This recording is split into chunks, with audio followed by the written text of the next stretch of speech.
Hello, everyone, and welcome to the Insight Meditation Community of Charlotte.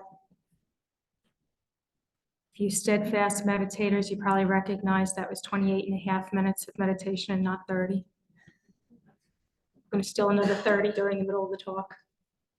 Okay. My name is Denise Owens. I'm one of the 6 IMCC Dharma leaders. And the title of tonight's talk is Delusion, the story about our stories. It's actually going to be 2 shorter talks. And then I promise you an explanation at the end. So for the first talk, let's start off with a definition of delusion. Delusion is a spiritual or psychological, in a spiritual or psychological context, refers to a mistaken or distorted perception of reality. It involves seeing things in a way that doesn't accurately reflect the true nature of existence. Delusion can lead to suffering and confusion because it distorts our understanding of the world, ourselves, and others. In Buddhism, delusion is one of the 3 unwholesome roots, or 3 poisons, along with greed and aversion, that are believed to be the primary sources of human suffering. Defilements, as they are also called, or referred to as kilesas in Pali language, encompass a range of afflicted states such as greed, hatred, delusion, jealousy, and pride. These states hinder our spiritual progress, clouding the mind and perpetuating suffering. In the context of meditation, vipassana, the Pali word for insight, helps individuals to overcome delusion by cultivating clear and direct perception of reality. As practitioners engage in mindful observation, they begin to see through the illusions created by their own minds and develop a deeper understanding of the impermanent and interconnected nature of all things. This leads to a reduction in delusion and more accurate perception of reality, ultimately contributing to the sense of inner peace and liberation from suffering. Delusion is often described as a state of misguided perception or belief. The teachings of the Buddha, encapsulated in the 4 Noble Truths and Eightfold Path, provide a roadmap for uncovering and dispelling this delusion. Bhikkhu Bodhi, a distinguished Theravadan monk and scholar, elucidates the first noble truth, which acknowledges the existence of suffering, dukkha, as an inherent part of life. This suffering arises not merely from external circumstances, but is deeply entwined with our deluded understanding of reality. He emphasizes that this truth is not meant to lead us to despair, but rather to awaken us. The second noble truth introduces the concept of the origin of suffering, is attachment and desire, tanha in Pali. These desires often stem from our deluded perception of reality, mistaking impermanent things for permanent sources of happiness. The third noble truth, however, reveals the cessation of suffering possible through the eradication of these desires and subsequent dispelling of delusion. The heart of the Buddha's teachings lie in the 4th Noble Truth, the Eightfold Path, which outlines a holistic approach for liberating the mind from delusion. Right view, the first step, encourages us to see things as they truly are, dispelling the veils of illusion.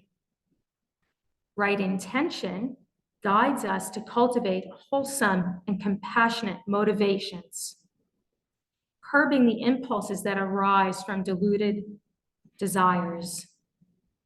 Right speech, right action, and livelihood steer us towards ethical conduct, fostering harmony within ourselves and others. Furthermore, right effort, mindfulness, and concentration form the trifecta that counters the sway of delusion. Right effort urges us to let go of harmful mental states and nurture wholesome ones. Right mindfulness anchors us in the present and allows us to perceive reality without the distortions of delusion. Right concentration hones our ability to focus our minds, granting us insight into the nature of existence. Sharon Salzberg, a prominent insight meditation teacher, asserts that delusion thrives when we are disconnected from the present moment, lost in the regrets of the past and anxieties of the future. Through mindfulness, we can cultivate an awareness that enables us to see through the layers of delusion and recognize the ever-changing nature of all things. This practice empowers us to respond to life's challenges with clarity and compassion. Bhikkhu Bodhi highlights the universality of this human experience of delusion. He emphasizes that recognizing the presence of the defilements is the first step towards liberation. Quote, "The defilements cannot be permanently uprooted by any other means than wisdom." Rather than suppressing or denying the defilements, acknowledging their existence with mindfulness lays the foundation for inner transformation.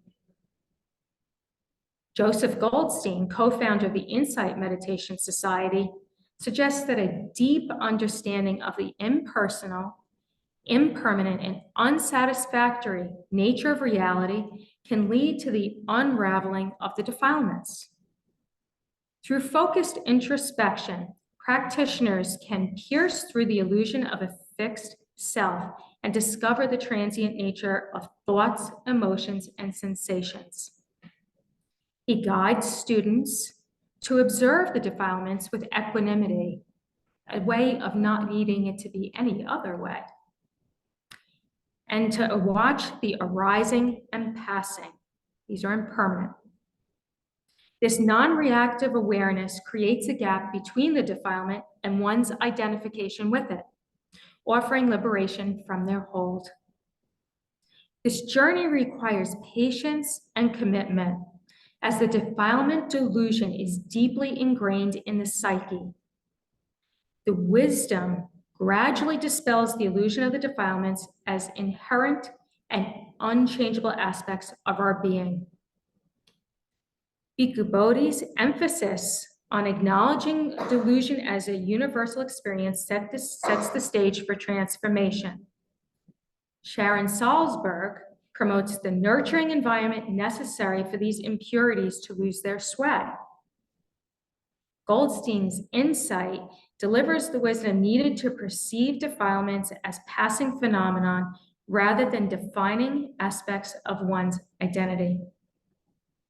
In conclusion, delusion is a pervasive force in the human experience, which can be unraveled and overcome through the teachings of the Buddha. Wisdom guides us to acknowledge, embrace, and investigate our defilements with unwavering mindfulness, boundless compassion, and penetrating insight. As we diligently practice, the defilement delusion loses its hold, revealing the innate purity and clarity that reside within us. Now, I'd like to take a 30-second little meditation break here, just for a little break between the talks, but also see in that 30 seconds, can't ask for seeing delusion because that would mean we weren't deluded. We're deluded, we can't see it. So just see if you have a moment of not knowing, okay? So settle back in, 30 seconds of awareness of where we are.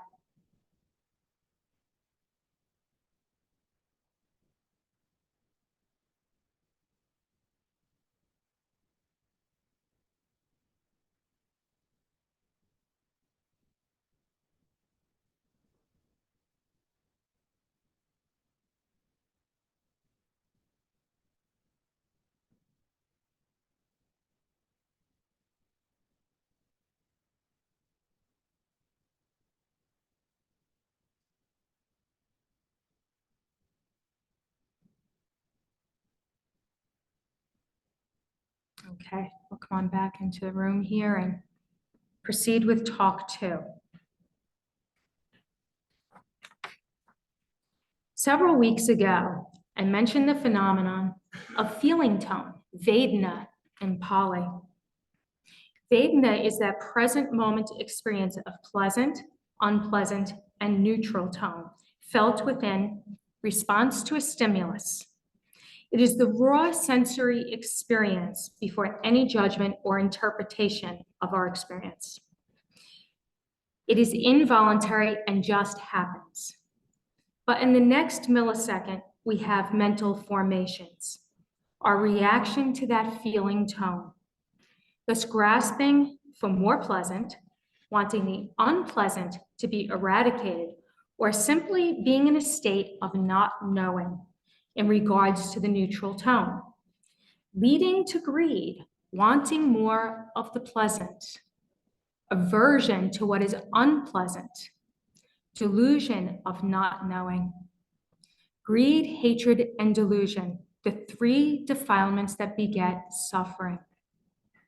Delusion is not noticing our experience, not seeing the truth of things, not seeing the impermanence or unsatisfactoriness of things.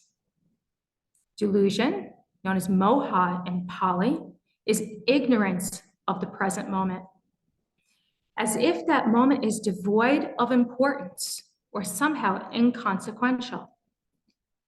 Sharon Salzberg describes delusion as a quality of being lost or disconnected, out of touch.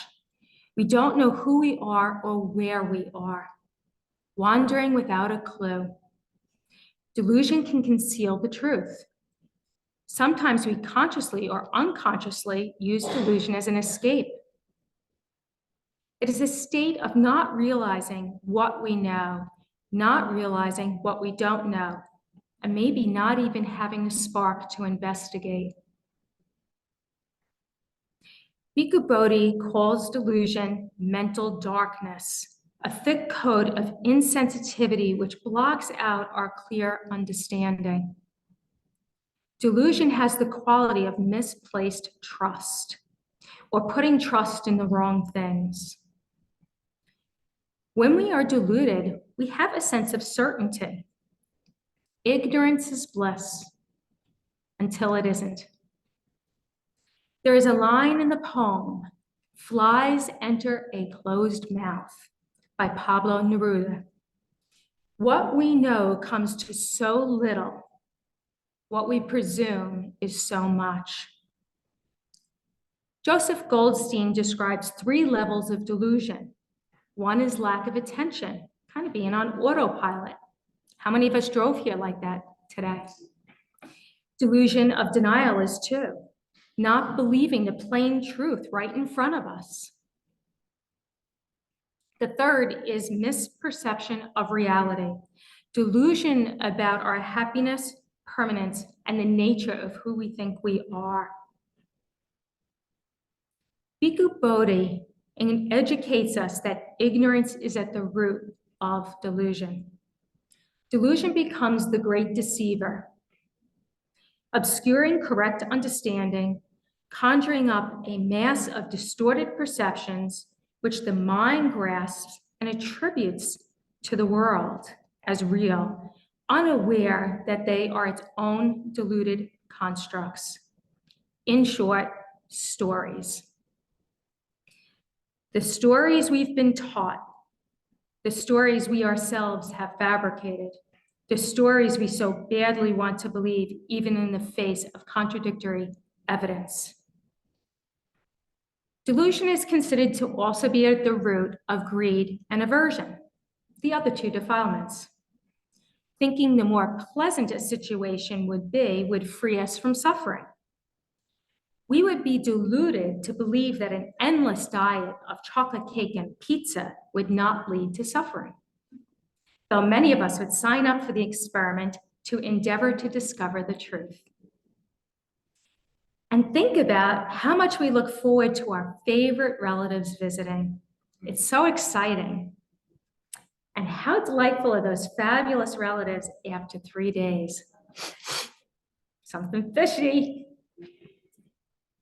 It seems obvious not to hold on to that which causes us suffering. So then why are we so good at ruminating?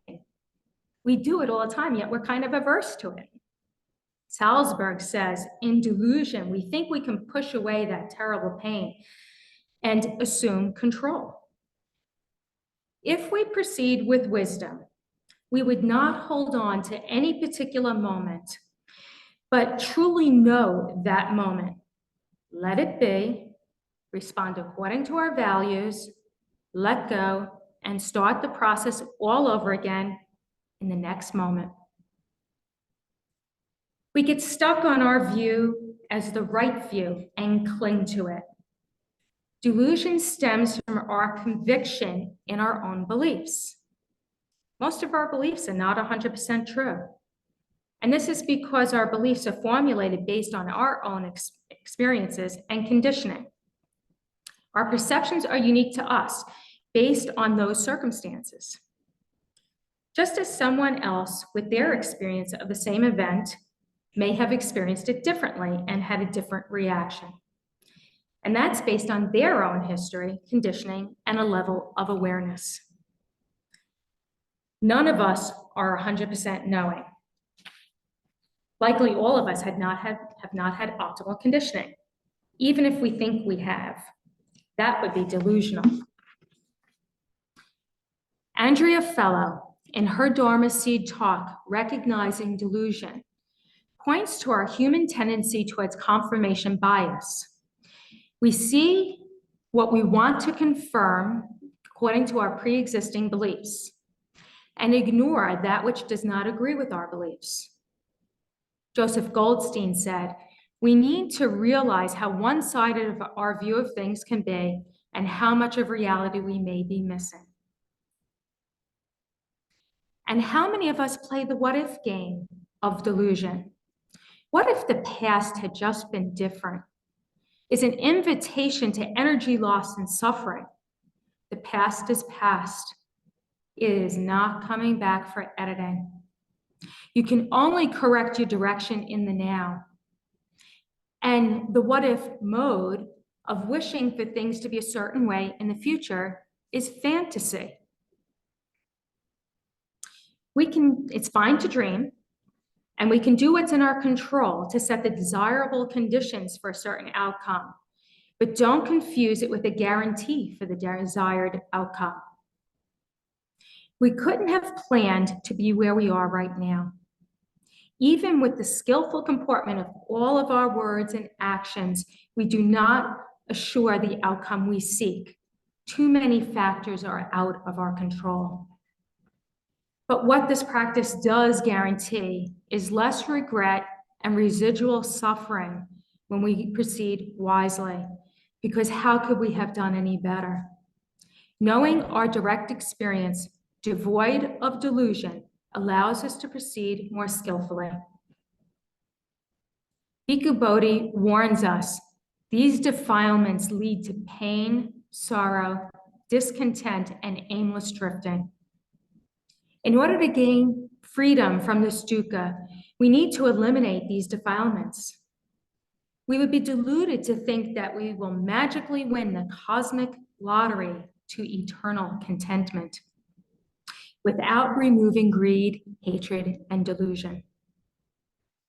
The work must be guided by consistent mindfulness practice, investigation of the present moment, our situation, and our disposition in regards to it. So now an explanation. So I'm sure most everyone here can tell there was some difference in the tone between the two talks. You probably see I struggled a little bit more with the first one. Perhaps you liked one more than the other, and I do hold the possibility that neither or both were pleasing. I started by compiling the data for the first talk first, and purposely didn't read that data. But I wrote the second talk first, not to be influenced by the data collected for the first talk, to summarize who's on first, what's on second. After I finished writing the second talk, I went and read the first talk.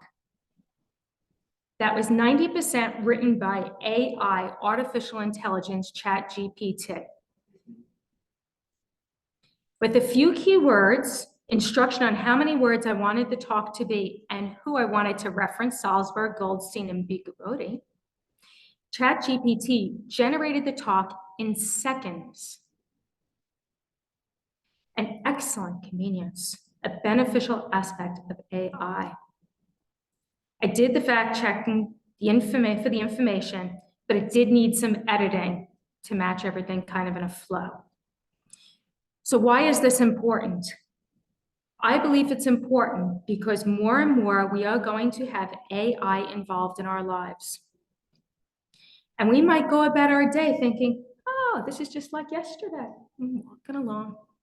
Oh, my phone just told me I was walking along on the street. Our phones are telling us where we've been and what we're doing and what we're thinking about and talking. Okay? AI can be a source of truth. It can also be a source of error.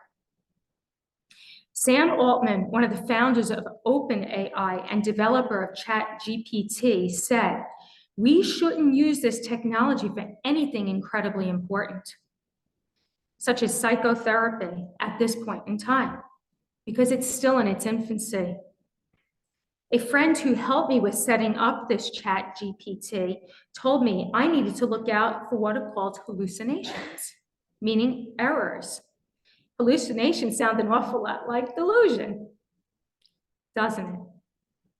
ChatGPT has wonderful things to offer, but just like with our own minds, we need to observe the environment and what we consume for what is and what isn't true. Jasmine Wang, co-author of What Makes Us Human, said ChatGPT allows us only to interact with a simulation of others, not with real people and real questions. She wants us to be cautious and suspicious, but no, she also sees wonderful potential for the good using AI. There are questions unanswered. What is the modus operandi, the MO, of the AI developers? Are they devoid of greed, hatred, and delusion? Are we a pawn for profit, a commodity? Will this lead to greater efficiency in our lives and our economy? Will this actually be a source of more accessible truth without needs for decades of scholarship? Will this be used for the common good? Or just another economic driver taking advantage of our delusions and mindless habits? Or this be another cog in the Machiavellian machine for any means to an end? And who is defining the end? The other co-author of the book is Ian Thomas, and he emphasizes there are infinite possibilities for both positive and negative to come from AI. And Jasmine, the other co-author, warns us to be more demanding of the companies over whom we currently have no jurisdiction, so that they become more democratically accountable. It is so easy to just let ChatGPT do the writing. That takes care of my aversion to the struggle of writing, my greed to spend my time another way, and the delusion that downloading this talk and information rather than researching and writing it on my own would be a better way for me to learn the Dharma. We need to pay attention, investigate, know what we are assimilating, digesting, acquiring, and neurally wiring. We have a measure of accountability for our delusions and our experience of suffering. And now in closing, a line written by AI ChatGPT. As we embark on our individual journeys towards clarity and enlightenment, let us not forget the importance of seeking knowledge from credible sources.